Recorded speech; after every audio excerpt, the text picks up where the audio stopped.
Hey everybody, I'm Randall, and today on Jackass we're gonna play with fire. Just kidding. What I am gonna do is make this feather stick video just on how I personally make feather sticks. If you've watched any of my videos, you know I have a neuropathy disease, neuropathic disease, whatever you want to call it, known as Charcot-Marie-Tooth. It affects the motor and sensory nerves in your hands, legs, arms, feet. So things are a little bit more difficult for me to do, but I still get out there and do it. And I'd also like to make a shout out to a fellow YouTuber, goes by the name of Eat Carbs. I dig this guy's style. He's getting into bushcrafting things, and I really dig that he's filming it as he goes. I respect that. A lot of guys out there make a lot of videos. They're like, this is how you do this, and this is the way you do this. But we never get to see how they learned how to do those things. So Eat Carbs, if you're watching this video, I dig your stuff, man. Keep them coming. Alright, and this is actually for him, kind of. He made a video on EDC and fire. And I wanted to make a response, or whatever you call it, to that, and just show my EDC, which is Leatherman Wave. And if you watched in a previous video, my Cold Steel Roach Belly, which has ferro rod, and the knife, and some storm matches, yada yada yada. If you want to know more about it, go check out that video. But anyway, here we go. We're going to get into this here with the wave and a feather stick. It's kind of rotten in the middle. I just chose a piece of wood at random. Like I said, I have sensory and motor nerve damage, so I'm not entirely sure if this stick will work out, being able to feel the density, or not the density, but the temperature of it. But we're going to give it a go anyway. And that's the wrong blade. Alright. Leatherman Wave. Alright, here we go.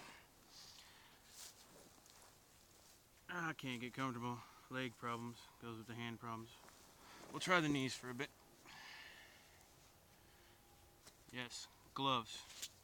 Because I can't feel much in my hands. Don't want an accident, so a little bit of protection.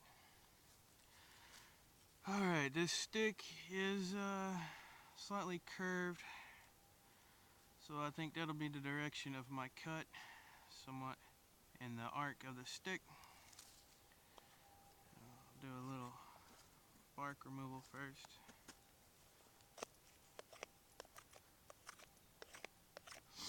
And you'll notice I have a bandana, digital camo. Hey, everybody loves camo, right?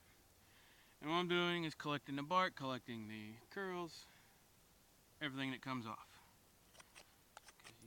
It's all valuable, unless it's just sopping wet. It's all valuable, you can use it all. But we'll get this off of here. Now, a lot of people, when they teach feather sticking, they'll say, put the stick down, and what you're going to do is you're going to cut from here all the way down. I don't do that.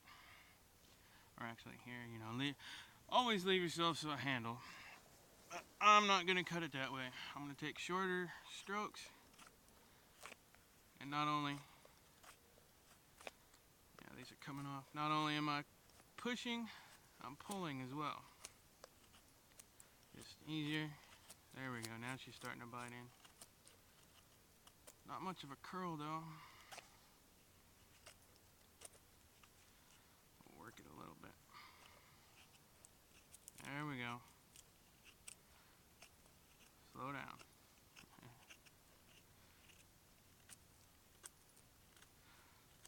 Now when you make a feather stick, you make a cut. It creates a flat plane with an angle against, oh, sorry guys. Creates a flat plane with an angle. Rotate the stick a little bit. Go to the next one. Just just over and over. Everybody knows. And I'm sure right now some of those wilderness guys are looking. I'm on the outside of my blade instead of up close to my hand. The reason for that is comfort. I always tell people never do anything if you're not comfortable with it, because you're sure, definitely 100% sure then to make a mistake if you're not comfortable. And being out further out in that comfort zone, if something were to happen, get back in there. If something were to happen, there's less blade near my other hand.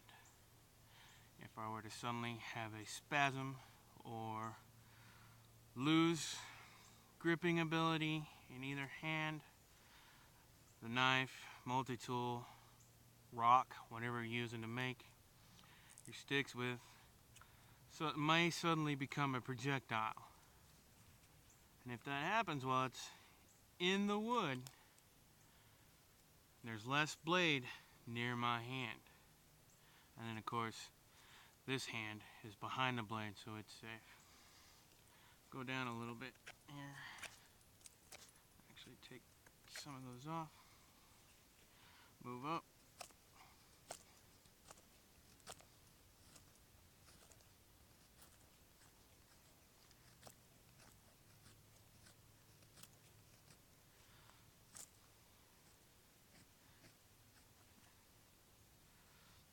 I'm getting, what I just did there was move my hand. I'm getting a hot spot from the arc of the serrated blade, so I don't always recommend using a multi-tool.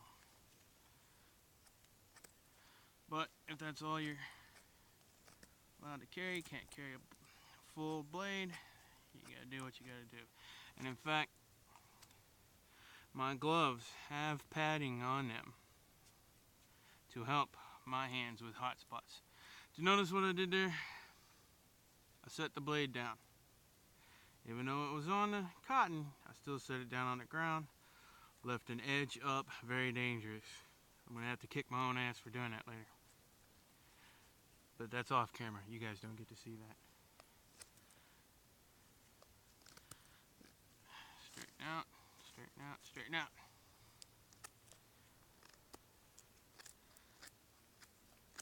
And I made 2 stages. I don't know, it's just something I do. I have actually made 2, 3, 4, and 5 stages all the way around a stick before, just out of sheer boredom. But I'm getting hand fatigue, and this hot spot is really starting to hurt. Whoa, shrapnel. I hope some of that came out the camera.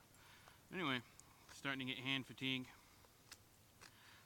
So that's my signal, time to stop because my hands are about to give out. I really liked it. If you ever thought about a Leatherman, get the Wave. I highly recommend it. Part 2 of this video, or my second half, whatever you want to call it. I made up a little bird's nest. I'm going to set it on fire for you guys. That way, you'll have fire in a fire video. Isn't she pretty? In fact, first what I'm going to do is gather up all this mess of shavings. And what I'm going to do is put them in my tinder bag and save them for later. Not actually going to build a fire today. If you don't know, I'm in Oklahoma, and we're actually supposed to be having a Arctic weather front coming in. And in the process of this video, I have felt it get colder, so I'm not going to mess with the damn fire. Because, like I said, I have the nerve disease that messes with my legs and arms. I want to make sure I'm able to get back to the house. Alright, ferro rod, saw. Let's see if we can get a little fire going. Everything's so damp right now because of that cold front coming in.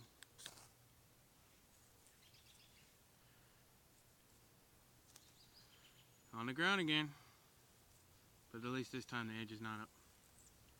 Take my pocket because from like fingernail down, I'm numb. What I do is put my hand on the ground, and its hot spots are really getting to me. And I, just like most people, I pull the rod.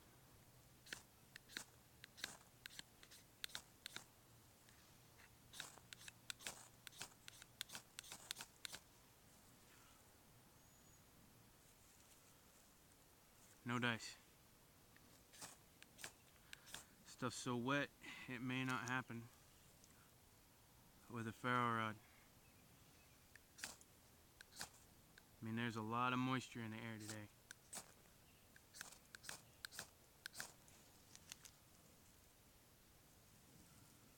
But I came prepared, just in case.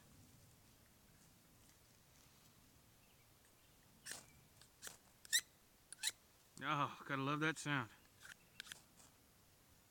Alright, that's enough of that.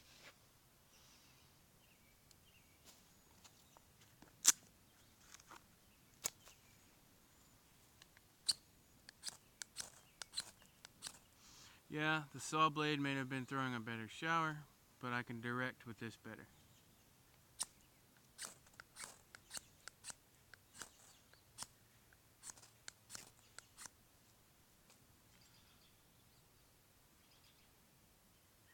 I think I just heard a turkey. Is that going? Oh, no, false alarm.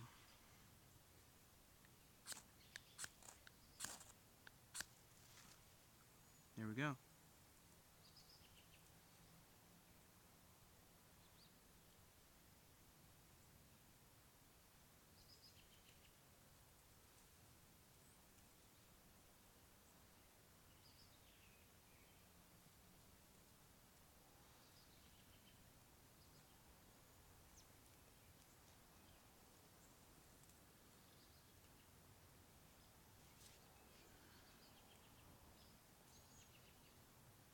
Fire in your fire video, guys.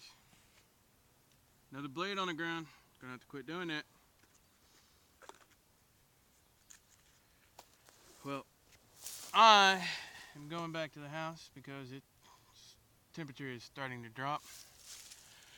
Thanks for watching, guys. Like, subscribe, all that good stuff. Go check out Eat Carbs channel. I really think you all will appreciate his videos. I mean, I dig it.